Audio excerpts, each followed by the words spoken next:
A stranger approached me in a store and whispered, "Thank you for saving my life.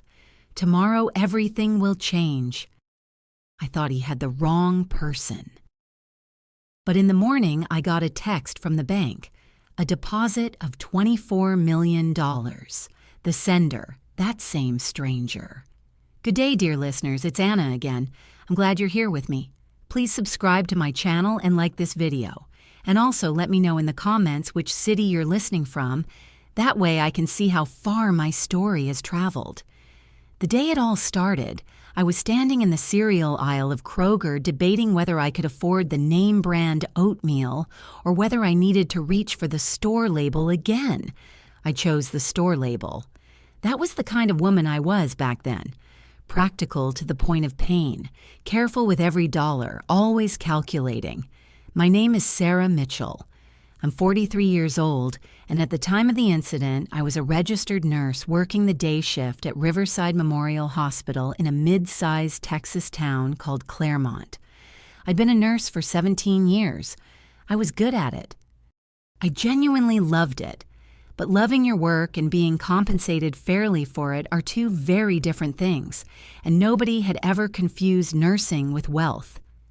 My life before that November evening was ordinary in the most exhausting way. I woke at 5:15 a.m., drove 30 minutes to the hospital, spent 10 hours on my feet, drove home, made dinner for one, and fell asleep on the couch more nights than I'd like to admit. I'd been divorced for 4 years. My ex-husband, Greg, had left with someone younger and left me with the mortgage on a house that was suddenly too big and too quiet. I kept the house because giving it up felt like admitting defeat, and I was not the kind of woman who admitted defeat. I also kept the debt that came with it, $187,000 still owed, a monthly payment that swallowed a full third of my take-home pay. I had no children. That was a grief I had folded neatly and placed somewhere I didn't visit often. I had a best friend named Diana Caldwell, a Cocker Spaniel named Biscuit, and a retirement account that my financial advisor described charitably as a work in progress. I was not unhappy, exactly. I was tired. There is a difference. So there I was that Tuesday evening in November, standing in Kroger with my store-brand oatmeal and a mental grocery list calibrated to stay under $60, when the first strange thing happened. I felt someone standing close behind me, not dangerously close, but close enough that I turned instinctively, the way women do in public places when proximity registers as a quiet alarm. He was old, 70, maybe 75, tall, but slightly curved at the shoulders the way tall men get when age starts to win. He was dressed simply but well. A charcoal wool coat, pressed trousers, shoes that had been polished recently. His face was angular, deeply lined, and his eyes were pale gray, the kind of gray that looks silver in certain light. There was nothing threatening about him. If anything, he looked fragile in the specific way of men who have been powerful for a long time and are only recently realizing it. He looked at me the way you look at someone you've been searching for. I actually glanced over my shoulder to see if there was someone behind me. There wasn't. "Can I help you?" I asked. My nurse's voice, calm, direct, not unkind. He stepped slightly closer and lowered his head toward me.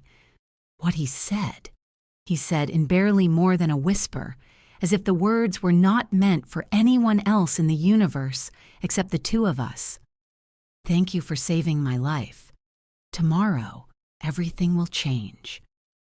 Then he straightened, gave me a small nod, formal almost, like a man concluding a business meeting, and walked away down the aisle. I watched him go. He turned at the end and disappeared into the bread section, and I stood there holding my store-brand oatmeal, feeling the particular chill of something I couldn't name. I didn't call after him. I didn't follow him. What would I have said? "Excuse me, sir, I think you've confused me with someone else?" Maybe that. But something about the certainty in his eyes stopped me. He hadn't looked confused. He hadn't looked like a man speaking to the wrong person. He had looked like a man completing something long overdue. I paid for my groceries. I drove home. I fed Biscuit, ate a bowl of soup standing at the kitchen counter, and told myself the most rational explanation. He'd mistaken me for someone else. It happens. Claremont wasn't a large city, but the hospital served a wide area. Perhaps he'd been a patient years ago, and the person he was remembering simply looked like me. I went to bed at 10 p.m.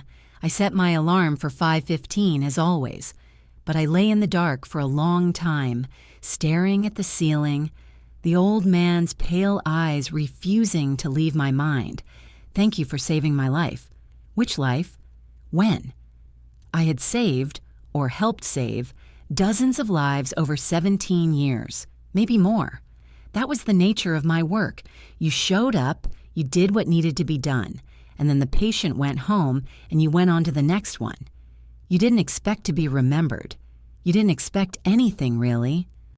Tomorrow, everything will change. What an odd thing to say to a stranger in a grocery store. What an utterly odd and specific thing to say.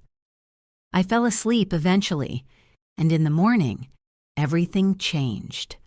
I heard my phone buzz at 6:47 a.m., 40 minutes after I'd arrived at the hospital and logged into the system to begin morning rounds. I was in the middle of checking a post-op patient's vitals when the notification lit up the screen. Bank of America. I assumed it was the usual, a low-balance reminder or perhaps confirmation of the automatic mortgage payment that went through on the 15th of every month, like a small, reliable heartbreak. I finished with my patient, stepped into the hallway, and looked at my phone. Transaction alert. Your account ending in 4471 has received an incoming wire transfer. Amount $24 million. Sender. Hargrove Family Trust. I read it 3 times. Then I read it a 4th time because the number didn't stabilize. It kept looking like a typo, like something a child had typed by sitting on a keyboard. $24 million. Not 2,400, not 24,000. 24 million. My hands were perfectly steady. I noticed that about myself. I have the kind of hands that don't shake, even when they should. Years of nursing will do that to you. You learn to keep the outside calm while the inside does whatever it needs to do. What the inside did, right then, was drop straight through the floor. I went to the nearest bathroom, locked the door, and sat on the lid of the toilet fully clothed for approximately 4 minutes. I opened my banking app. The transfer was there. It was real. It had posted. My account balance, which, as of the previous evening, had been $3,214.67, now read $24,003,214.67. The sender was listed as Hargrove Family Trust. There was a reference note in the transfer. It read, "Ingratitude. DHDH." I thought about the old man in the charcoal coat, his pale gray eyes. Thank you for saving my life. Tomorrow everything will change. He had known my name. He had known my account number. He had planned this, not impulsively, not randomly, but deliberately, with the kind of precision that requires time and intention. He had found me in a grocery store specifically to deliver that message, specifically to be there when the words became real the next morning. The fear arrived slowly, the way cold water rises. Not panic. I am not a panicking person, but a deep animal alertness. The kind that says, this is not ordinary, and ordinary rules may not apply. I returned to my shift. I completed my rounds. I am not sure how I did it exactly. The muscle memory of 17 years carried me through. I checked vitals. I administered medications. I smiled at a 70-year-old man named Gerald who called me young lady and seemed to find this hilarious. At no point did I tell anyone what had happened. That was the first decision, and I believe it was the right one. I did not call Greg. I did not call my mother in Phoenix. I did not, even for a moment, call my best friend Diana. I said nothing. I drove home after my shift, sat at my kitchen table with a legal pad and a pen, and I thought, who was this man? D.H. Hargrove Family Trust. I had access to the internet. I had a name, partial, but a name. It took me less than 20 minutes to find him. Daniel Hargrove, 74 years old, founder of Hargrove Industrial, a manufacturing and logistics company headquartered in Dallas, Texas. Estimated net worth, according to a 2019 Forbes profile, somewhere in the neighborhood of $400 million. He had 2 children from his first marriage, a son named Victor Hargrove, 47, who served as COO of the family company, and a daughter named Elaine, who lived in Oregon and, by all appearances, had little involvement in the business. He had been widowed twice, and according to the most recent public records I could find, was residing in a private estate outside Claremont. Outside Claremont. He had been living in my city. I sat back and looked at the ceiling for a long moment. Why me? The question was unavoidable. D.H. Daniel Hargrove. Thank you for saving your life. Had he been a patient of mine? I couldn't remember a Hargrove, but I had worked 17 years and thousands of patients. A name can slip. The second decision I made that night was not to touch the money, not $1, not yet, because I understood even then, even sitting in my quiet kitchen with Biscuit asleep at my feet, that $24 million doesn't arrive in a woman's bank account without consequences. Someone would come looking for it. Someone always does. The question was who and how soon. I made a list on my legal pad. Step 1. Speak to a lawyer. Not a general practice attorney, not the man who'd handled my divorce. A proper attorney. Someone who specialized in estate law, in trusts, in the kind of money that requires a different vocabulary than I had ever needed before. Step 2. Contact my bank directly and document everything. The transfer, the reference note, every detail. Step 3. Find out everything I could about Daniel Hargrove, what he had done, and why he believed I had saved his life. I folded the legal pad. I fed Biscuit. I went to bed. I did not sleep well, but I slept with a kind of clarity I hadn't felt in years. Something had happened. I didn't understand it yet, but I was going to. I found Margaret Chen through the hospital's legal network.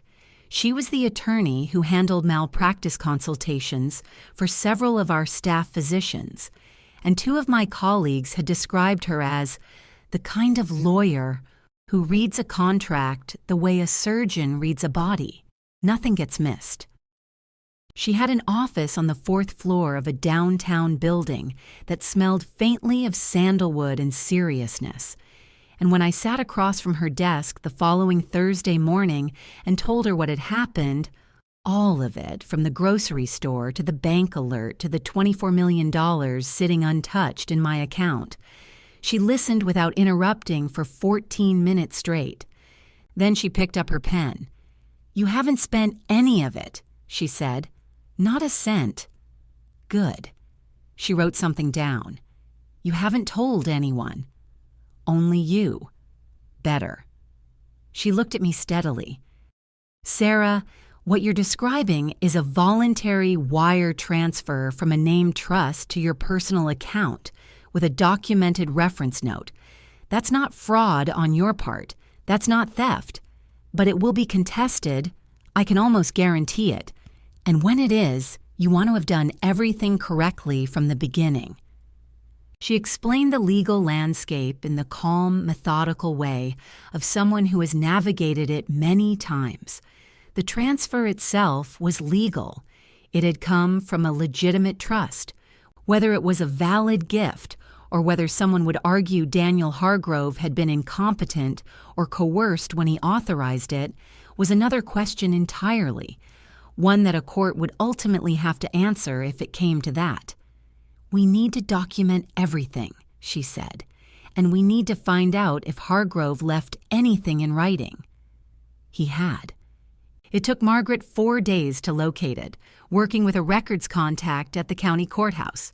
Daniel Hargrove had visited a notary public 6 weeks before approaching me in the grocery store. He had produced a signed, notarized letter, 2 pages, formal and precise, that named me by full name, Sarah Ann Mitchell, registered nurse, Riverside Memorial Hospital, Claremont, Texas. The letter stated that 17 years ago, on the night of March 3rd, I had been the attending nurse in the emergency department when Daniel Hargrove was brought in following a massive heart attack. The letter stated that through what he described as exceptional attentiveness and rapid action, I had identified a secondary cardiac event beginning while the on-call physician was occupied with another patient and had triggered the code that saved his life. I remembered. Not him, not his face, not his name. But I remembered that night because it had been one of those shifts that carves itself into you. A man in his 50s, brought in by ambulance, stabilized, and then a detail that the monitor had almost missed. A second arrhythmia, quiet and deadly, beginning to build while the ER physician was behind a curtain with a trauma patient. I had caught it. I had called it. I had shouted across that room with a certainty that surprised even me, and we had gotten there in time. That man had been Daniel Hargrove. He had never forgotten. And at 74, facing what his letter carefully described as a significant decline in my health, he had decided it was time to repay a debt he had carried for 17 years. The letter concluded, "This transfer is made of my own free will, in full possession of my mental faculties, without coercion or undue influence of any kind. I make it in gratitude and in the belief that Sarah Mitchell will use these resources with the same care and wisdom she applied that night in the emergency room." I sat in Margaret's office and held the printed copy of that letter and felt something shift in my chest. Not sentimentality, but the specific weight of being truly seen by someone who owed you nothing. "This is significant," Margaret said quietly. "Is it enough?" "It's a strong foundation. But Sarah—" She paused. "Victor Hargrove called my office this morning. He found out about the transfer and he's retained counsel." There it was, the name I had been waiting for. Victor Hargrove, the son, the COO, the man who stood to inherit a great deal more if his father's $24 million stayed within the family rather than finding its way to a nurse he'd never met. "What does he want?" I asked, though I already knew. "He wants the money returned. His position is that his father suffers from dementia and was manipulated into making the transfer." She said it neutrally, as facts rather than accusations.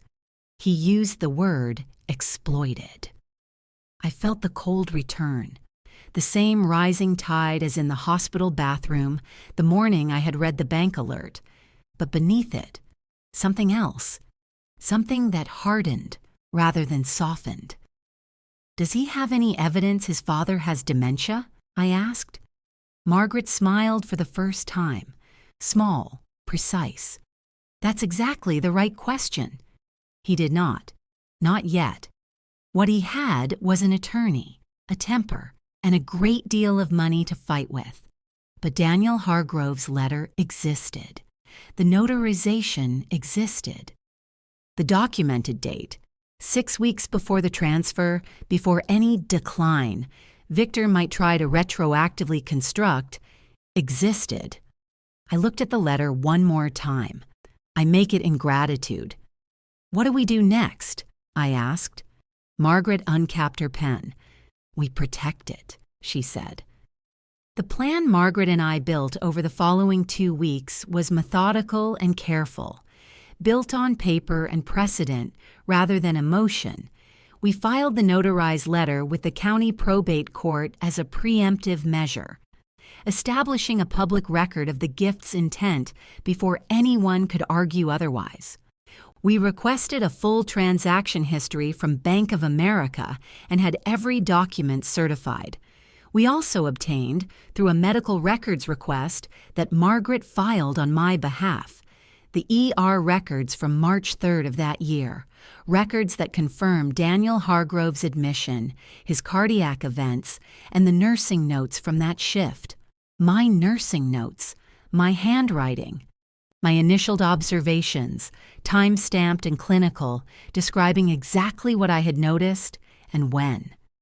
The paper trail was real, and it ran straight and clean. What I hadn't anticipated was how quickly Victor Hargrove would escalate. He didn't send letters. He didn't limit himself to the courtroom. On a Wednesday morning, 3 weeks after I'd first spoken to Margaret, I came out of Kroger, the same Kroger as if the universe enjoyed repetition, and found a man leaning against my car. He was broad-shouldered, late 30s, wearing jeans and a jacket that was too casual to be accidental. He looked at me the way people look at you when they want you to know they've been watching you. "Sarah Mitchell?" he said. I stopped. I kept my hands visible and my voice level. Years of working nights in a hospital ER have a way of neutralizing fear, or at least teaching you to perform its neutralization convincingly. "Who's asking?" He told me his name was Dennis, that he worked for Victor Hargrove, and that Mr. Hargrove hoped I'd reconsider my position before things became complicated. He used that word carefully, with the studied calm of someone who'd used it before. Complicated.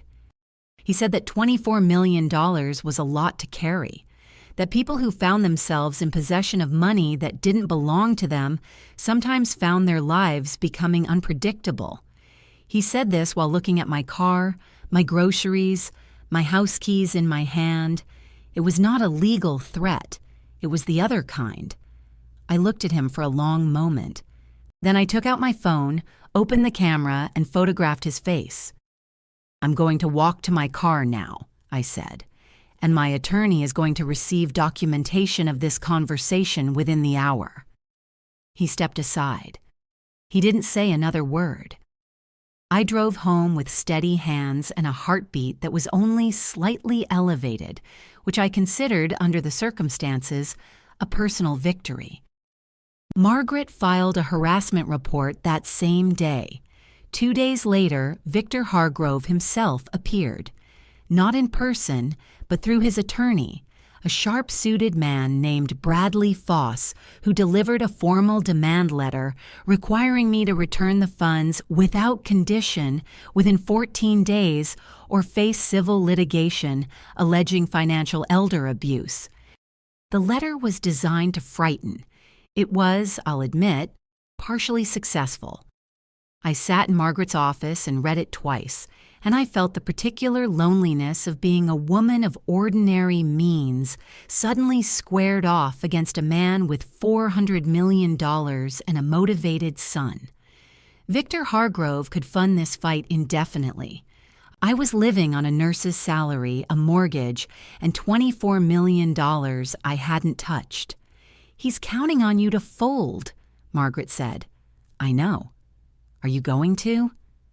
I thought about Daniel Hargrove's pale eyes in the grocery store, the deliberateness of it, the care. He had chosen me not randomly, but specifically, had spent 6 weeks constructing the legal architecture of this gift before he ever walked into that Kroger. He had known his son.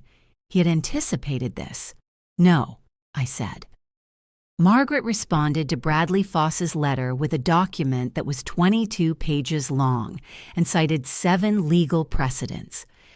It challenged the basis of the elder abuse claim, attached the notarized letter, the ER records, and the certified transfer documentation, and included, as an appendix, a time-stamped photograph of Dennis leaning against my car in a grocery store parking lot, with a formal request that Victor Hargrove's employees cease any further contact with me outside of official legal channels.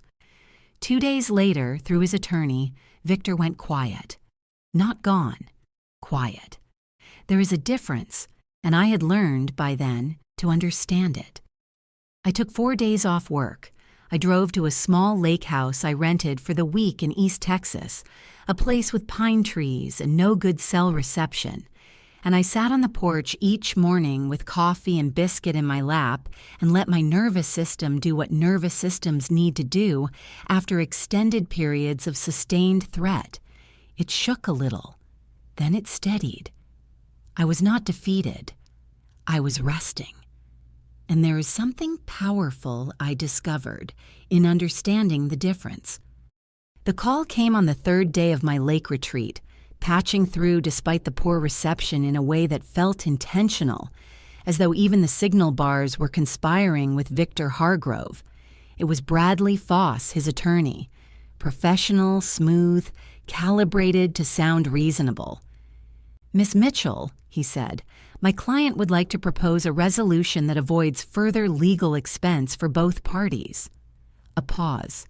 "He is prepared to offer you $2 million, a formal settlement, tax structured appropriately, in exchange for the return of the remaining funds and a signed agreement to cease any further claims against the Hargrove estate." $2 million. I let the number sit in the air between us. To the woman who had stood in a grocery aisle calculating whether she could afford name-brand oatmeal, $2 million should have felt like oxygen. And part of me, the tired part, the part that remembered every monthly mortgage payment, every automatic bill, every small, quiet indignity of financial precarity, heard that number and felt a pull toward it. Not greed, exhaustion, the temptation to simply be done. "I'll convey the offer to my attorney," I said. "Of course," said Foss. "I'd encourage you to consider it seriously. Civil litigation is a prolonged and stressful process, Miss Mitchell, and public perception of a case like this, a nurse, a vulnerable elderly man, a large sum of money," another pause, "precise as a scalpel, can be unpredictable." There it was, the implication wrapped in silk. "Settle, or we will make you look like someone who took advantage of a dying old man." "I'll be in touch," I said, and ended the call. I sat on the porch for a long time after that. The pines were very still. Biscuit pressed his chin against my knee, and I looked out at the lake, gray and flat in the November light, and I thought about what it meant to accept $2 million from a man who was trying to reclaim 24. It would mean agreeing that I had no right to what Daniel Hargrove had given me freely and deliberately. It would mean signing a document that described me, implicitly, as an opportunist rather than a recipient. It would mean letting Victor Hargrove win the story, even if he lost a little money in the telling. I thought about Daniel Hargrove's letter, in the belief that Sarah Mitchell will use these resources with the same care and wisdom she applied that night in the emergency room. $2 million would not be care and wisdom. $2 million would be surrender dressed up as pragmatism. I drove home the next morning.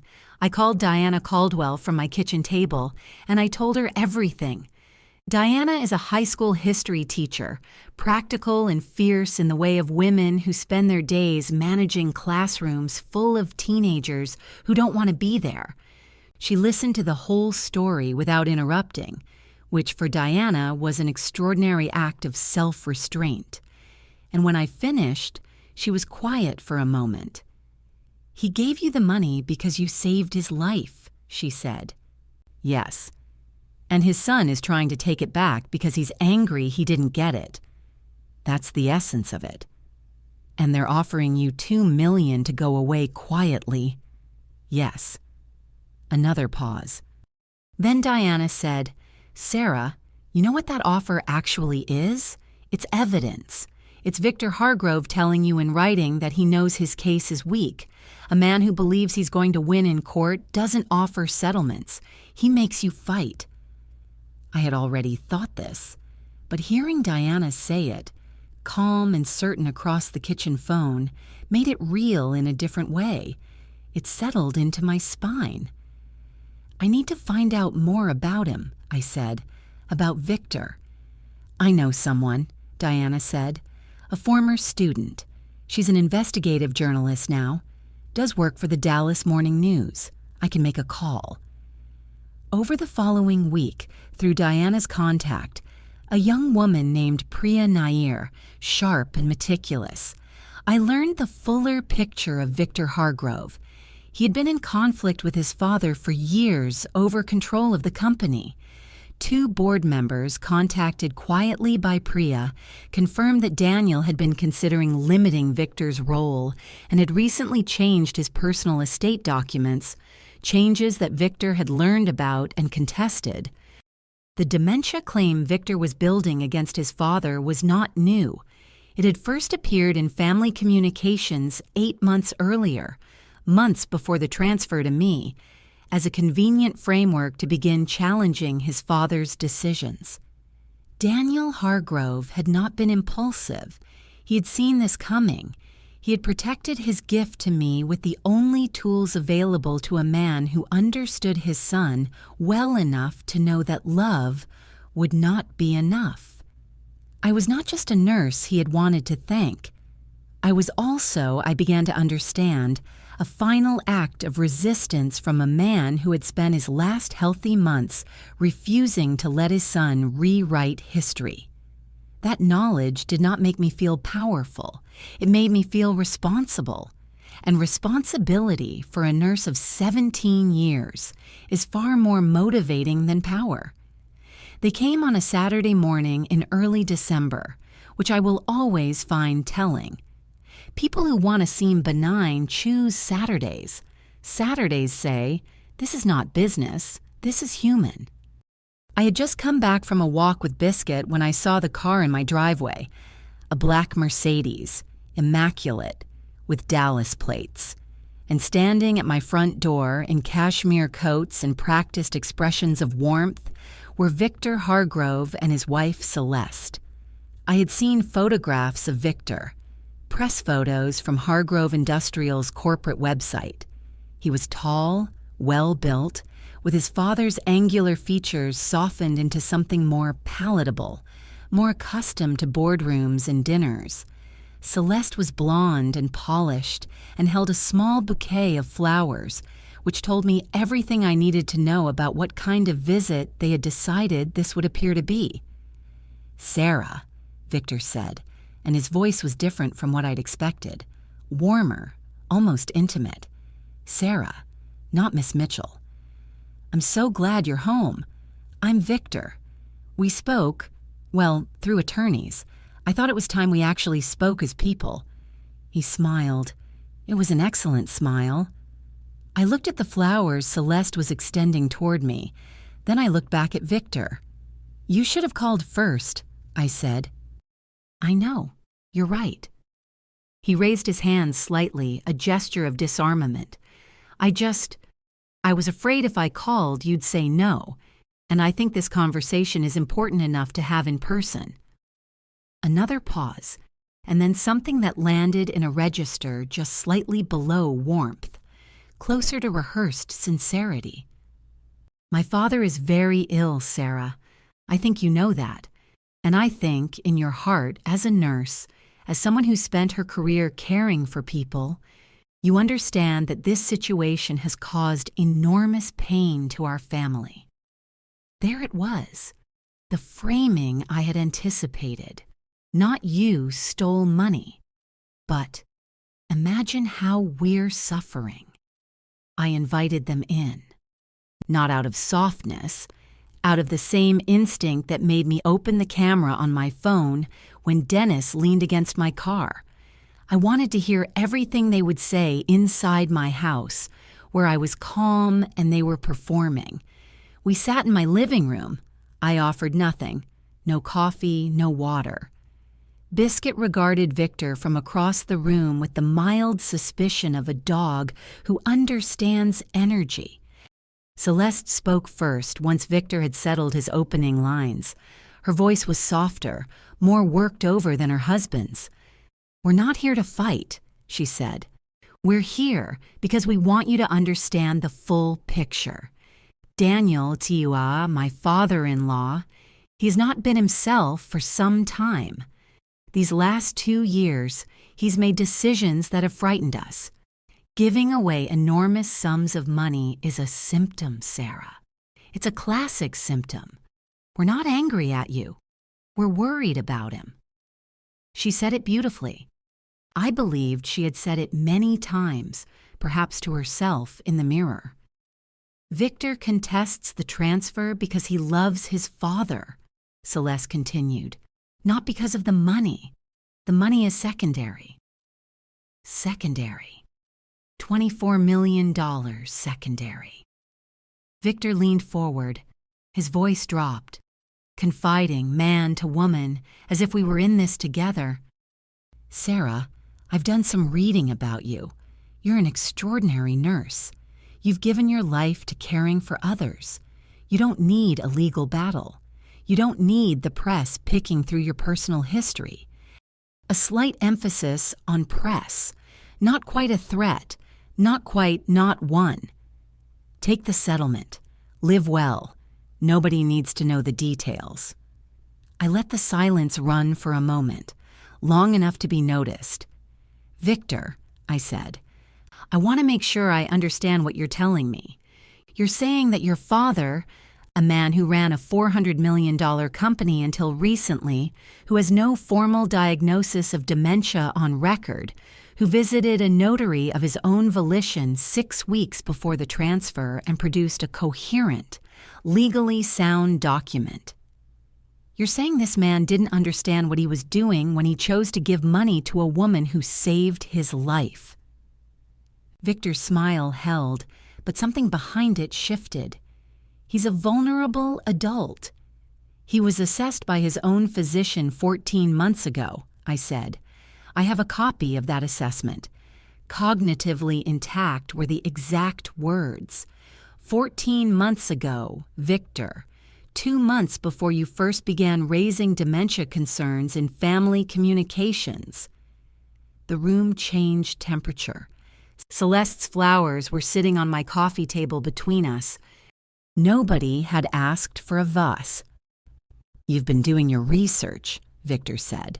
His voice was still controlled, but the warmth had left it completely, like a light switched off. "I have," I said, "and so, I suspect, has the Claremont probate court." He stood.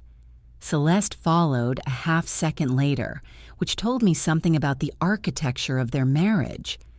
Victor looked at me from the full height of his self-assurance, and for just a moment the performance dropped entirely, and I saw what was underneath. Not grief, not fear for his father. Calculation, cold and specific. "You're making a mistake," he said. I stood because sitting while someone tells you you're making a mistake is a form of concession. "Goodbye, Victor," I said. They left. The Mercedes pulled out of my driveway with a smoothness that felt somehow like suppressed rage. I stood at my window and watched it go. Then I sat down on my couch, and Biscuit climbed up beside me, and I noticed that my hands, steady through the entire visit, had finally begun to shake, just slightly, now that it was over. I let them shake. I breathed, and when the shaking stopped, what replaced it was something I hadn't felt in months: resolve, clear and cold and bottomless, like water from a deep well. Fear, I had learned, doesn't always work against you. Sometimes it simply tells you exactly how much the thing you're protecting is worth. The hearing was scheduled for the third Tuesday of January in the Claremont County Probate Court. It was not a trial, not yet. It was a hearing on Victor Hargrove's petition to have the transfer voided on grounds of incapacity and undue influence. But Margaret had told me clearly that this hearing would likely determine whether the case proceeded to full litigation or whether Victor's petition was dismissed. "If we win today," she said, standing outside the courthouse in the cold January air, "he can still appeal, but his leverage drops significantly. His legal team has been running up billable hours for months. At some point, the math stops working, even for someone with his resources." I nodded. I was wearing a dark blue blazer I'd bought specifically for this, not to impress anyone, but because I've found in 17 years of medicine that clothing that fits well and sits straight sends a signal to your own nervous system before it sends one to anyone else. I felt calm, not the performed calm of the hospital hallway, real, quiet calm, the kind that comes from knowing you've done everything correctly and the record is clean. Victor was already inside. I saw him when we entered. Seated at the respondents' table with Bradley Foss and 2 additional associates I didn't recognize. Celeste was in the gallery behind him. Victor looked up when I entered. He held my gaze for a moment, then looked away. Good. The judge was a woman named the Honorable Patricia Okafor, 60, precise, with the expression of someone who has heard every variation of family money disputes and is not moved by any of them. She ran her courtroom the way I ran a difficult shift, methodically, without theater. Bradley Foss opened with a carefully constructed narrative. Victor's father was a great man in decline. The transfer had been made during a period of emotional vulnerability.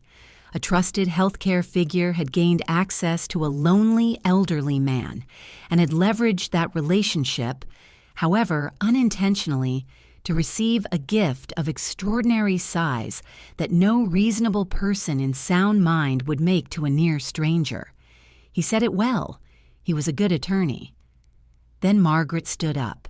She presented the evidence in the order we had arranged it.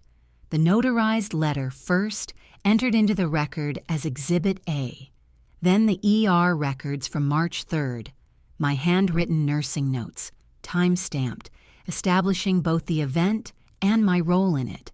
Then the physician's cognitive assessment from 14 months prior, cognitively intact. Then, and this was the piece I had not anticipated until Priya Nair had found it, a letter from the notary public who had witnessed Daniel Hargrove's signature. The notary's name was Gloria Tran. She was 61 years old and had been a notary for 22 years. She had come voluntarily, having been contacted by Margaret, and she sat in the witness box and described, in steady, unhurried language, her meeting with Daniel Hargrove. She described his demeanor, deliberate, composed, specific. She described the questions she had asked him, as she asks all parties in complex transactions, to confirm orientation and comprehension. She described his answers, clear, detailed, consistent. She noted that he had seemed, in her professional assessment, to be a man executing a long-considered decision with full awareness of its meaning. "Did he appear confused?" Margaret asked. "No," said Gloria Tran. "Did he appear coerced?" "No. If anything, he appeared relieved, like he was completing something important." Victor's team cross-examined her aggressively. It didn't go well for them. She was unshakable in the particular way of people who are simply describing what they actually saw. But the moment the hearing turned, the moment I felt the room's center of gravity shift permanently, came when Margaret introduced the final exhibit. She had subpoenaed Victor Hargrove's internal communications, business emails, from Hargrove Industrial's company servers, legally obtained through discovery, emails between Victor and his own attorney, Bradley Foss, dating back 16 months, emails in which Victor discussed the need to establish a narrative around Dad's mental decline in order to preemptively protect company assets before Daniel's anticipated changes to his estate documents were enacted. Margaret read 3 of them aloud. She did not editorialize. She did not raise her voice. She simply read, and the words filled the courtroom with the specific silence of something that cannot be taken back. Victor Hargrove had not initiated his dementia claim because he was worried about his father. He had initiated it because his father had been changing his estate documents in ways Victor opposed, and a dementia narrative was the most efficient legal tool available to challenge those changes retroactively. Daniel Hargrove had not been confused. He had been right about his son. I watched Victor during the reading. I watched him the way I watch a patient whose readings are declining, carefully, looking for the moment when the performance becomes impossible to maintain. His jaw tightened. His hands, flat on the table in front of him, went very still. Celeste, behind him, looked at the back of his head with an expression I couldn't fully read from where I sat, but which did not look like solidarity. Judge Okafor asked Bradley Foss if he wished to respond to the exhibit. Foss asked for a brief recess. The recess lasted 23 minutes. When they returned, Victor Hargrove looked like a man who had aged a decade in the hallway. Judge Okafor did not rule from the bench that day. She took the matter under advisement, as was her right. But when she looked at Victor's table and then at ours, her expression was the specific kind of neutral that contains, beneath its surface, a verdict already formed. I sat with my hands folded in my lap and felt nothing dramatic, no triumph, no tears. Just the clean, quiet certainty of a record that had told the truth, read aloud in a room where the truth was required. Judge Okafor issued her ruling 11 days after the hearing. Margaret called me at 8:47 on a Wednesday morning, and I was at work, in the break room, halfway through a cup of coffee, when my phone lit up with her number. I stepped into the hallway. Through the window at the end of the corridor, the January sky was pale and very clean. "She dismissed it," Margaret said. "Victor's petition is denied in full." I stood very still. The ruling cites the notarized letter, Gloria Tran's testimony, and, extensively, the email evidence. Okafor explicitly states that the petitioner failed to produce credible evidence of incapacity at the time of the transfer, and that the internal communications entered into evidence raise serious questions about the petition's motivations. A brief pause. "Sarah, she used the word cynical in a written ruling. That's not common." I set my coffee cup down on the windowsill. Outside, a maintenance worker was salting the sidewalk in the pale morning light. I watched him work in slow, methodical sweeps. "What happens to Victor?" I asked. "That's the second call I was about to get to." The emails Margaret had entered into evidence had not remained only in the probate court. The State Bar of Texas had opened an inquiry into Bradley Foss's involvement in the strategy those emails described. More significantly, the Texas Attorney General's office had requested a copy of the court record. Constructing a false narrative of mental incapacity to challenge a competent adult's legal decisions is not, in the best light, merely aggressive estate strategy. It can constitute fraud. It can constitute elder financial abuse, the very charge Victor had tried to level against me. The irony had not been lost on Judge Okafor. Over the following 6 weeks, the situation around Victor Hargrove collapsed with the kind of slow, comprehensive thoroughness that institutional consequences tend to produce. Hargrove Industrial's board, the same board whose members Priya Nair had quietly interviewed months earlier, voted to remove Victor as COO pending the outcome of the Attorney General's inquiry. 2 of the company's institutional investors issued statements expressing concern.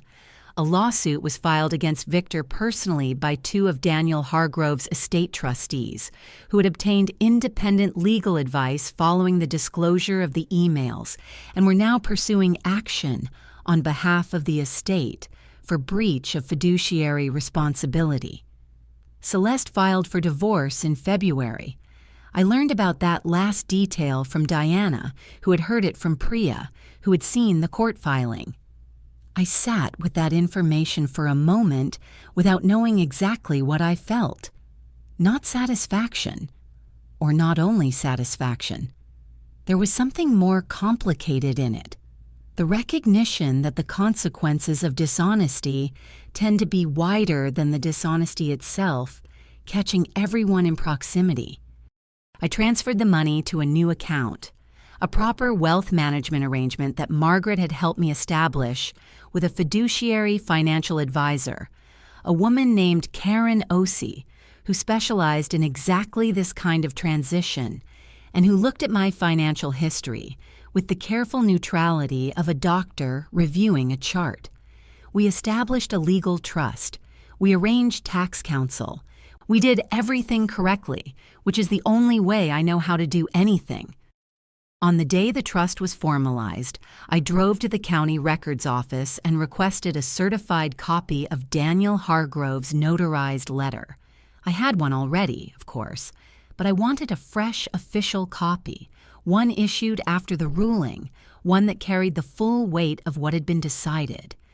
I took it home, and I sat with it at my kitchen table, and I read it again. I make it in gratitude and in the belief that Sarah Mitchell will use these resources with the same care and wisdom she applied that night in the emergency room. I had used them, I thought, with at least some of that. Whether I would continue to was a question I intended to spend the rest of my life answering correctly. I called the hospital the following Monday and gave my resignation. Not immediately, but with a 6-week notice that I intended to honor fully, because I had colleagues who depended on consistent staffing and patients who deserved a transition rather than an absence. My supervisor cried a little, which undid me more than anything that had happened in the courtroom. Gerald, the 70-year-old patient who called me young lady, had been admitted again for a knee procedure that week, and when I told him I was moving on, he patted my hand and said, "Good for you, honey. You've been giving since before you knew what you were giving." I thought about that for a long time. Victor Hargrove, last I heard through legitimate channels, had retained new counsel and was exploring appeal options that Margaret assessed as having minimal probability of success. His name had appeared in 2 business publications, not kindly, and his social presence, which had once been curated and prolific, had gone essentially silent. He had tried to use the law as a weapon and discovered, as people sometimes do, that the law is a bad weapon for people whose conduct cannot bear scrutiny. I did not feel victorious in the way people might expect. I felt resolved, concluded. Like a case that had been managed correctly from the beginning through difficult shifts and uncertain readings, and had finally stabilized. I drove home. I made dinner for one, as I had done so many evenings before. But this time, sitting at the kitchen table with biscuit at my feet and Daniel Hargrove's certified letter in its new frame on the wall behind me, I didn't feel the weight of what the house cost, or the silence of it, or the particular loneliness of a life that had become smaller than intended. I felt like a woman who had something to build. Spring came to Claremont the way it always does, slowly, then all at once. By March, I had done something I had never once permitted myself in 4 years of careful financial management. I paid off my mortgage, all of it, in a single transfer on a Thursday morning, the debt that had been the background hum of every decision I'd made since the divorce, gone. The house was mine. In April, I established the Daniel Hargrove Nursing Excellence Fund in partnership with Riverside Memorial Hospital, scholarships for nursing students from low-income backgrounds in Claremont County. At the first small ceremony, I shook each recipient's hand and told them what nobody had told me at their age, that precision matters, that one observation made at the right moment can alter the course of a life in ways you will never fully see. In June, Diana and I spent 2 weeks in Portugal. One evening on a terrace in the Alentejo, she looked at me and said, "You've stopped apologizing for taking up space." I didn't have an answer, but I thought about it for the rest of the trip. By August, I had sold the Claremont house and bought a smaller one outside Austin, a west-facing porch, 2 old live oaks, morning light in the kitchen. I planted herbs badly, then better. Biscuit slept in patches of sunlight and seemed, as far as I could read him, deeply satisfied. Victor's appeal was withdrawn in September. The Attorney General's investigation found he had acted with willful disregard for the legal and personal autonomy of a competent adult. His removal from Hargrove Industrial became permanent. Celeste filed for divorce. The company, under new leadership, performed better than it had in years. I thought about Daniel Hargrove often, about that March night 17 years ago in the fluorescent-lit ER when I had been young and tired and paying attention, just paying attention. He had died in February, quietly, at home. His daughter had been with him. His son had not. One October evening, I raised my coffee mug toward the Austin sky in a gesture that felt a little silly and entirely right. "Thank you," I thought, "for trusting me with it." Daniel Hargrove knew what a life was worth. His son only knew what it costs. That difference decided everything. I paid off my mortgage. I started a scholarship fund. I planted herbs and watched the light change from a porch that is entirely mine. So I'll ask you, if that stranger approached you in the grocery store, would you hold the letter or let it go? Thank you for listening. Leave a comment. Share this with someone who needs it. Sometimes the life you saved is your own.